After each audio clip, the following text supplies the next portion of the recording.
Right, so I'm loving these teams, as we just said, these creative teams, and looking on Daniel's side here, a couple Pokemon that we haven't really seen on a stream yet. So we have that G-Max Cinderace paired with the Indeedee female, the Mienshao, the Thundurus Incarnate, the Calyrex Shadow Rider, and I'm really excited to see what this team can do. It's definitely an interesting build, but that's what I'm loving most about these battles that we're showcasing, is just how unique they are.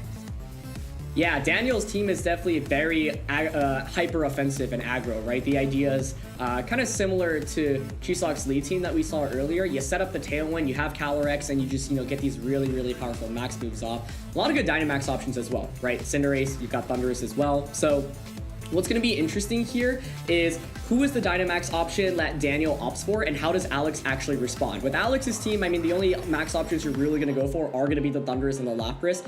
Lapras is generally pretty consistent, but when you're going up against so much offense from the other side, the question is basically, can you weather the storm of the first couple of turns? Because a hyper offensive team that he's going up against is basically designed to try to beat you in like 3 to 5 turns. So if you could stall out those 3 to 5 turns, maybe through something like a Resonance, that could be useful. Although I also think Assault Vest Thundurus on his team could be very valuable in a matchup like this, or just regular Thundurus. Actually, I'm not sure his is the Assault Vest variant. Well, time to get into this match, because I cannot wait to see what these players do. Daniel is going to start with that Thundurus, as well as that Mienshao, Regieleki, and Lapras coming out on Alex's side here. Mienshao is always a really fun Pokemon because it's one of the faster fake out users in the format. You don't see it very often, and it also gets access to wide cards. So I mean, this is tricky. I don't think you'd want to Electro Web anyway, because you really don't want to activate a Defiant on the opposing side. But Mienshao plus Thundurus definitely applying some early pressure. I think the Calyrex in the back also definitely helps out for the late game. And what Alex really wants to do in these first couple of turns, once again, is basically just weather the storm. Get Daniel to basically pick up 3 KOs in 3 turns with the max. Lapras, certainly a good start. One thing you might want to watch out for here is like a Max Knuckle into close combat into the Lapras slot. Mienshao might just be content to fake out as Thundurus goes for like a Max Lightning or Max Airstream, for example, into Lapras. But I like this lead a lot from Alex's end. I actually think the Eleki is really smart because even after a speed boost from Thundurus, you could still outspeed both of the Pokemon on the opposing side. Daniel going ahead, putting that early pressure on with this Max Thundurus. I mean, hyper offensive, you're gonna go fast, you're gonna go hard, and try and take some early leads here. So this Lapras, as we saw in the menu, is going to be opting for that Protect here. The Mienshao will fake out, instead opting to fake out into the Regieleki. That was a good amount of damage for the Regieleki, and the Airstream is going to hit into it as well, bringing it real close down to the red, getting a speed boost on Daniel's side as well, but not picking up this KO. Wow, that was actually a really cool play from both ends. I mean, Alex, trying to stall out the Dynamax by protecting the Lapras, and Daniel actually one step ahead, ends up just doubling up onto the Regieleki. Now, doesn't pick up a KO, so curious how both of the Pokemon are trained here. For example, Regieleki is still faster, he can get one attack off before fainting. Alex has already stalled out one turn of Dynamax, and that's really essential from Daniel's side of the field because this Thundurus is just so much stronger while Dynamaxed. I like the Protect option. Daniel making an impressive play reading into that potential Protect and just ignoring Lapras completely. I think there, Daniel saying, okay, even if Lapras maxes, maybe you get a Resonance off, but you're not going to KO either of my Pokemon. Actually, Eleki is more annoying anyway, so it's not necessarily like a hard prediction, but ends up looking even better because the Lapras protected. Alex is going to be maxing this Lapras here, looking to go for that G-Max Resonance and get that Aurora Veil set up. I'm excited to see what Daniel does here and see how these Pokemon are trained, see who's going to be going first. It will be that Regieleki with that Thunder Wave, though, hitting it into the Mienshao, which is definitely going to be annoying for Daniel here. Yeah, Thunder Wave coming out, still outspeeding, so you don't see that very often on Regieleki, but it's a really cool option to just get some speed control that players often don't expect because, Thunder Wave halves your speed rather than something like Electro Web, which only brings you down by 1 stage. And so that's honestly really essential, right? But close combat still goes out into Lapras, and look how much damage that does before you get a Resonance off, over 50%. is a huge hit into this Lapras. I mean, the Resonance here will get a nice little chunk of damage off onto the Thundurus, but I mean, critical hit here, but that Lapras is hurting after that close combat here. Yeah, I'm really curious. I thought one option Daniel could have opted for was actually max Knuckle into close combat. That gets you a little bit more chip damage onto Lapras, and then Mienshow's at +1 attack, and if you could just knock out Lapras outright there before it gets to attack, that would be really incredible. You know, Alex has already stalled out 2 turns of the max from Daniel's end. There's 1 more turn to stall out here, and you've dropped Mienshow's speed, which is, that Thunder Wave is actually really, really clutch, honestly, because it means even if Thundurus goes for another max Airstream, the Zacian will still outspeed the Mienshow. So right now, you know, that Thundurus does have that speed boost, can go for something like another max Airstream. You know, you can max Airstream close combat. One of the questions I have to ask, though, is how do you actually deal with the Zacian with the Light Screen and the Reflect Up, and with Light Clay, right? Because it's going to be bulky, it's going to be tough to deal with in this end game. And I thought Daniel's best answer into Zacian was probably Cinderace. I'm curious if he actually brought that regular Cinderace in the back. You know, Calyrex is still not bad as an option, but it's really going to be able to pick up a KO. So Max Lightning from the Thundurus coming out onto the Zacian, only dealing about a third of its damage here. Will set that electric terrain though. And here we are, the Zacian hitting that Behemoth Blade. We'll see how much damage this does here. And looks like it just is gonna pick up this KO. Yeah, with that, you know, double damage because of the Dynamax, setting that Thundurus up for a KO immediately, which is quite nice for sure. Once again, you have this late game screens, and that Lapras just holding on with that 3 HP left. The Aurora Veil coming in clutch. Lapras able to fire off a Max Geyser into this Mienshao. Of course, it is going to hold on because of the Focus Sash, but that was a that was a really big live from this Lapras here. yeah, it was absolutely huge, especially if Daniel actually brought that Cinderace in the back. You set up the Rain now, so Cinderace's Power Ball I don't think would be able to knock out Zacian, especially with the Rain and the Reflect being up. So such a critical survival there. I mean, you can see how defensive Alex's team can be, right? Especially when you get that Resonance off, and that's the upside of using something like Lapras. It's part of the reason why I was, you know, intrigued by the fact like maybe Daniel can double up onto the Lapras and just pick up a KO onto it before he even gets that Resonance off, because Mienshao plus the Thundurus was a really good option, but Daniel instead decided to split the attack, you know, knock out the Regieleki, and the Lapras has really been paying dividends with that Resonance and now surviving, getting that Max Geyser off as well. It is going to be Calyrex Shadow Rider coming in, but, you know, Mienshao is paralyzed right now. There is still a turn of Max here.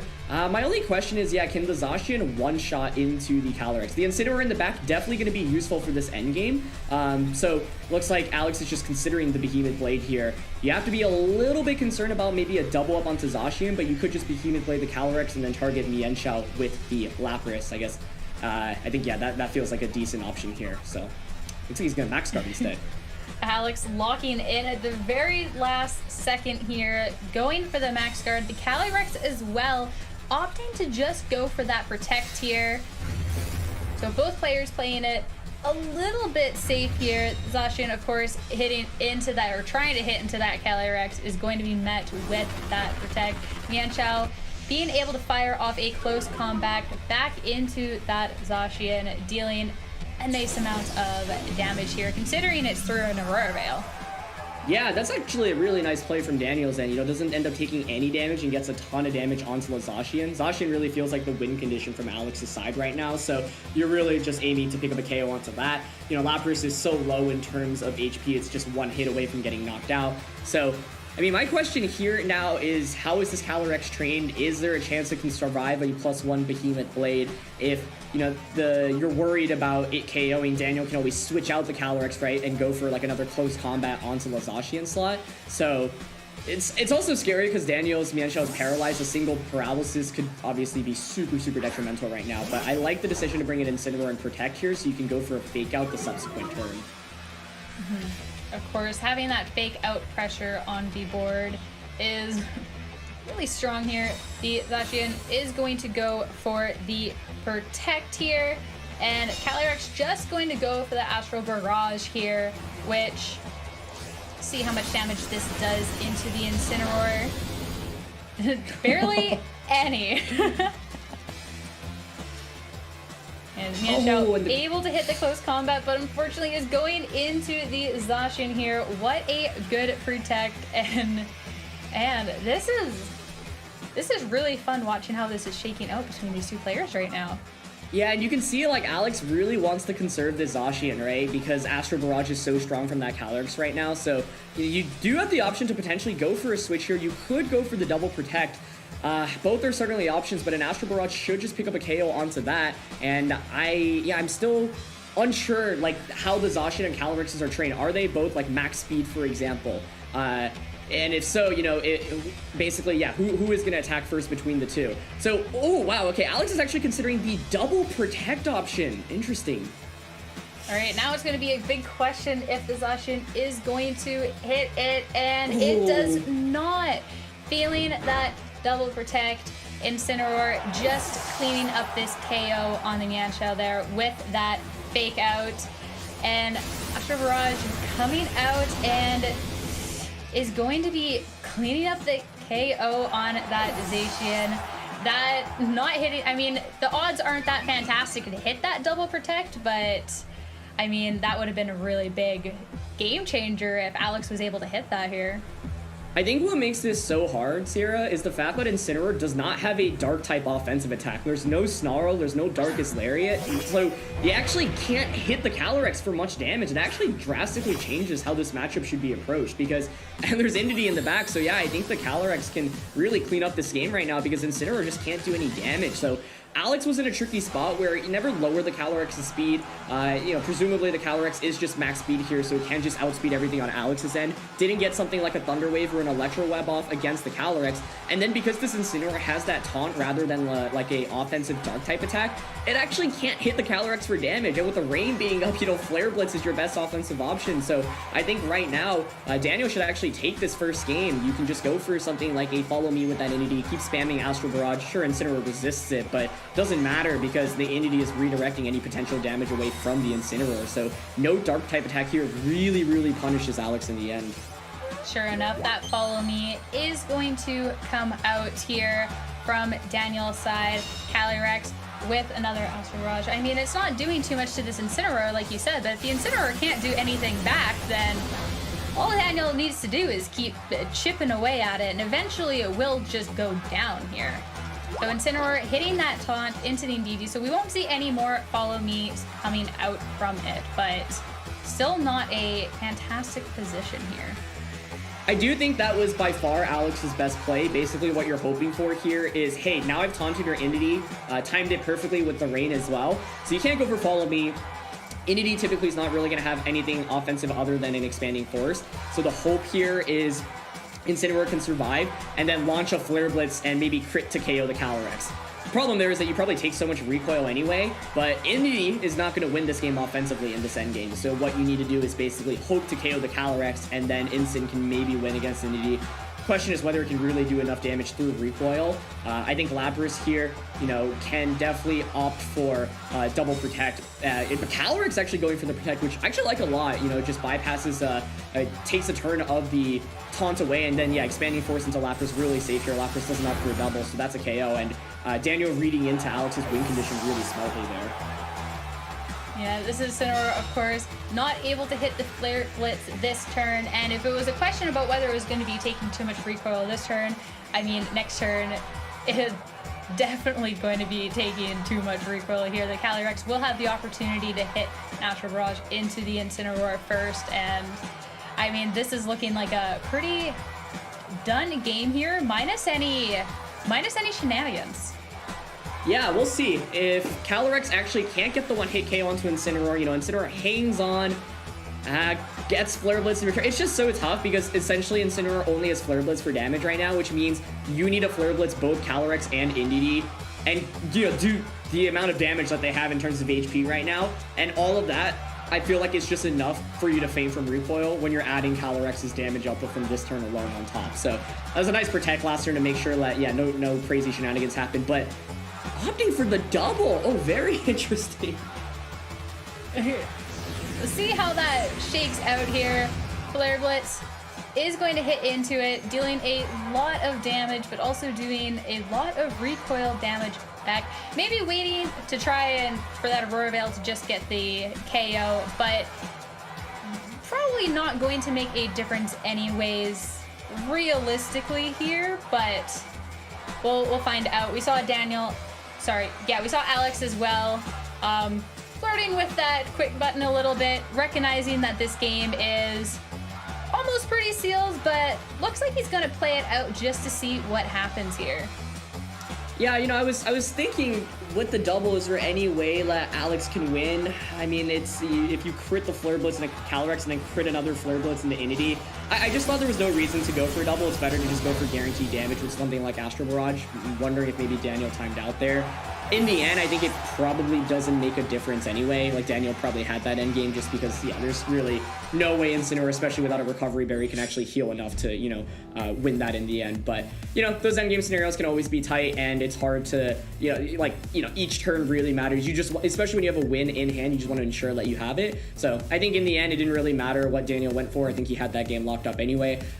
So regardless, I mean, yeah, I think the idea behind the double is maybe to try to stall out the the taunt on Inity, and then you can follow me the next turn. But Astral Barrage, I think, would have been totally fine there either way. But the main thing there was that, yeah, there's no way to actually deal with that Calyrex Shadow Rider in that late game, right? There's no Dark type attack on Incineroar, so I think Alex has to go back to the drawing board. He's got to figure out a better way to deal with Calyrex Shadow Rider in the late game, not just the Dynamax that we were initially talking about that would come out from Daniel's side in the early game. Yeah, we were talking about earlier as well how a lot of Incineroars are running Taunt, and we've seen time and time again throughout the tournament how useful it's been, but this end game scenario really showing what you're missing out on with that Incineroar, because the Incineroar with a Dark type move could have done something there, but unfortunately with that Flare Blitz and the recoil damage was just unable to do anything in this scenario. So with that being said, let's get into this game to see what adjustments can be made to try and tie this series up. So the Mienshao and the Thundurus are going to make a reappearance on Daniel's side, with Alex starting with that Lapras and that Amoonguss this time around. So I was going to say, I would have liked to see Alex maybe bring that Thundurus. Perhaps he has it in the back. Still not 100% sure on what he's locked in here, because I actually thought Dynamax Thundurus could be the right approach here, where you give it a couple of speed boosts in the early game, and then ideally, I don't think we've actually seen Alex really play towards his Thundurus too much, but if it has any, strong Dark type attacks, that could be an answer to deal with the Calyrex, for example, and a lot of players do opt for Dark type attacks, specifically for Calyrex Shadow Rider these days. So Alex switching up things a little bit, bringing out that Amoonguss this time around. That can obviously put on Rage Powder support, which is definitely helpful.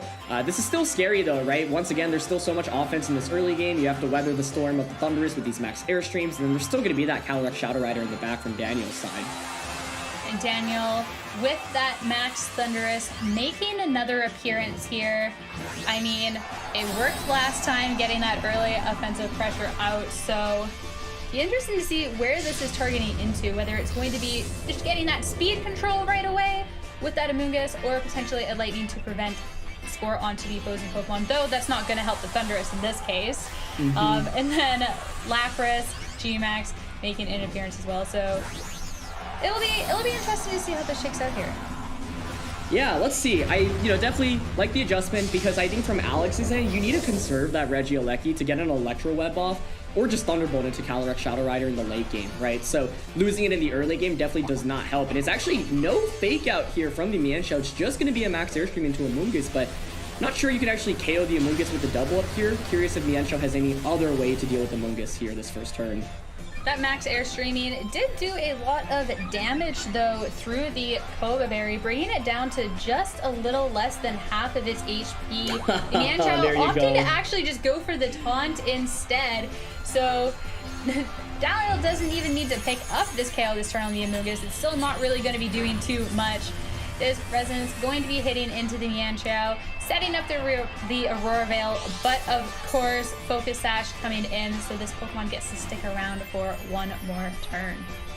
Yeah, and Taunt really, we've seen how common it is as a move here. Mienshao already a perfect Taunt to deny the Spore from Amoonguss. I think the one really bad thing that could have happened for Daniel is if Spore goes off into the Thundurus there, right? And then you just don't have 2 turns of Dynamax to play with, but it's a really nice taunt from Mienshao. it's an open team sheet tournament, so, you know, I think Alex knew that the taunt was potentially there from the Mienshao, but just going for it anyway, saying, hey, maybe Daniel expects me to not go for Spore, because who would Spore, right? When I know they have taunt. So kind of those mind games adding up, goes for the play, doesn't get it though, and now he's in a really tricky spot where Amoonguss can easily get doubled up into. For example, you can max Airstream and close combat into that slot. That's guaranteed damage. It would guarantee KO Amoonguss, and it would do a lot of damage to anything that could switch in as well. So this Zacian coming in for the Amoonguss. So it's all going to come down to where Daniel decides to target into this turn. Max Airstream coming out again is going to hit into that Zacian, dealing a little chunk of damage here. And now it comes down to where this Mienshao is going to be targeting. So it is going to be going super fast with 2 speed boosts now. The close combat, though, instead hitting into the Lapras here. So that could have been devastating if that was hit into the Zacian, but the G-Max Resonance is going to make another appearance, dealing a nice amount of damage onto this Max Thundurus on Daniel's side. Yeah, and I like Daniel's decision there to just split the damage. One thing that's important to note as an endgame scenario for Daniel is basically spamming Calyrex Shadow Rider and just going for Astral Barrages across the board, right? And so, you know, could have doubled up onto Zacian, but I think content with the way the turn played out because you get solid damage onto Lapras, and this Mienshao is actually putting in so much work. Lapras is one of the bulkiest Pokemon really that you can go up against, especially when it gets the Resonance off, but this Mienshao plus Thundurus lead I think is really effective in dealing with the Lapras even when Resonance is up. And you can see how bulky the Thundurus from Daniel's side is, right? 2 max Resonances isn't even a guaranteed KO onto it. So part of the issue here is that Alex has kind of split the damage, and so Daniel is able to still do so much just with these 2 Pokemon. And we know there's going to be that Calyrex Shadow Rider in the back, and that is going to be tough to deal with in this late game too. That Thundurus going for the Max Knuckle onto the Zacian here, getting a nice little attack boost on each of his Pokemon, and that close combat coming out into the Lapras. So much damage with that attack boost, but not doing enough yet again with that Aurora Veil up. The Zacian hitting a Behemoth Blade now is going to be targeting into that Thundurus and does pick up the KO here. So the question now is, you know, Daniel is going to get some free switch-ins. We know there's that Calyrex in the back. Calyrex plus ADD in general just looks really scary because you can just go for consistent follow me plus Astral Barrage. The Amoonguss is, you know, pretty low, although I guess it'll heal back a fair amount after Regenerator. Zacian's also somewhat low as well as, I mean, Lapras is super low. So the thing is with Calyrex Shadow Rider, you also don't want to snowball at all, right? Don't give it a single special attack boost, because even if it after a single special attack boost, it just puts in so much work. So, you know, Alex definitely has the numbers advantage right now, but Daniel now has this beast, which is Calyrex Shadow Rider. This won him the end game in the last game, and my question still is, how is Alex going to deal with it here? I think the answer is to ideally get Regieleki in safely, get an Electro Web off, and then use Zacian. But the problem is that the Entity also offers redirection support. So even if you Electro Web and the Calyrex is attacking second, it doesn't matter if you can't actually get a, you know, damage or one-hit KO move onto it. And so right now, the thing for Daniel's side is you can just go for that Astral Barrage. Entity can go for a Follow Me, can go for a Protect. I mean, Alex's main win condition is to knock out Calyrex, and Daniel's win condition is to make sure Calyrex does not get knocked out, protect it as much as possible. So it's going to be really interesting to see what plays out here. The Lapras so close to being KO'd, but would offer that free switch into that, like that safe switch that you were talking about, into that Regieleki if it does happen to be going down here. Alex looking at the possibility of perhaps protecting that Zacian, recognizing the amount of damage it can deal and not wanting to let it take a big hit quite yet here. So Calyrex also opting to go for the Protect here. So both players playing it a little safe, kind of seeing what the other person is going to be doing. And Aditi also with the Protect here. Daniel not risking anything. The Lapras too, all going for the double Protect, failing, but not too much getting accomplished this turn. Yeah, definitely not. I mean, that's actually interesting because of how the mechanics work now. Lapras actually has an opportunity to go for yet another protect. And so you can see here Alex is considering the switch because, once again, you really don't want Daniel to get a single knockout because if Calyrex gets even a single special attack boost, it's looking really scary in this endgame. So opting for that Behemoth Blade target into Calyrex. My question still is whether or not that's enough for a KO onto Calyrex. Often with these Swords Dance Zacian sets, you also, actually don't run that much offensive investment because you want to invest a little bit more in bulk. So I'm curious on how Zacian specifically is trained in this position. But Moongus is going to be coming out. I'm curious if Daniel maybe reads into this and goes for some Psychic type attacks. But there's that Helping Hand. That is a good way to start this turn for Daniel. Helping Hand instead. This Calyrex is going to be dealing a nice little chunk of damage here. Oh, and taking out that Zacian. That's a huge KO here, and getting that special attack boost, as you were saying, the Calyrex, especially next to that Indeedee, if you start letting it take KOs, be building up its special attack, I mean, it's just going to be one-shotting everything, and if Alex can't touch it, that's a really dangerous situation to be in here. Yeah, to be honest, I don't see too much comeback potential now from Alex's side because Astral Barrage will just get a one-hit KO onto Amoonguss, will one-hit KO into the Lapras. So yeah, I absolutely think you need to protect the Amoonguss here. And then the question is, maybe you just go for a Thunderbolt crit onto Calyrex and hope. The Thunder Wave option is cheeky as well. You can hope for full Paris here, and basically hope that the Indeedee doesn't go for a Follow Me in this position, right? But it feels like if you just go for Follow Me plus Astral Barrage, this is a very, very secure victory. I guess the reason Daniel might not want to go for that is in case the Aleki goes for an Electro Web and then Thunderbolt KOs the Indeedee the next turn, but it's a really critical KO onto Zacian. That's why Helping Hand is such a good option on that Indeedee, despite, the screens being up. It's just impossible to deal with this duel in this endgame.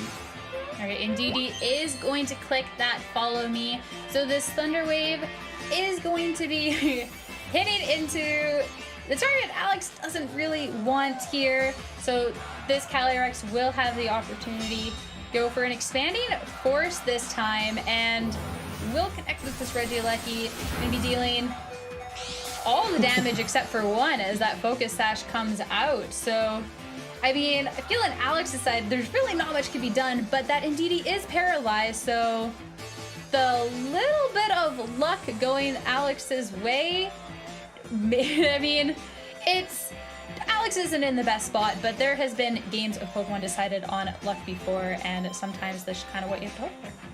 Yeah, I mean, he's playing towards his outs, right? Daniel being one step ahead, going for that Follow Me, makes it even harder now. I think Alex basically needs to go for a Thunder Wave onto Calyrex, hope for a para on both the Calyrex and the Indeedee, or you can just hope to crit a Thunderbolt right now onto Calyrex and hope that Indeedee gets full parried as it goes for a Follow Me.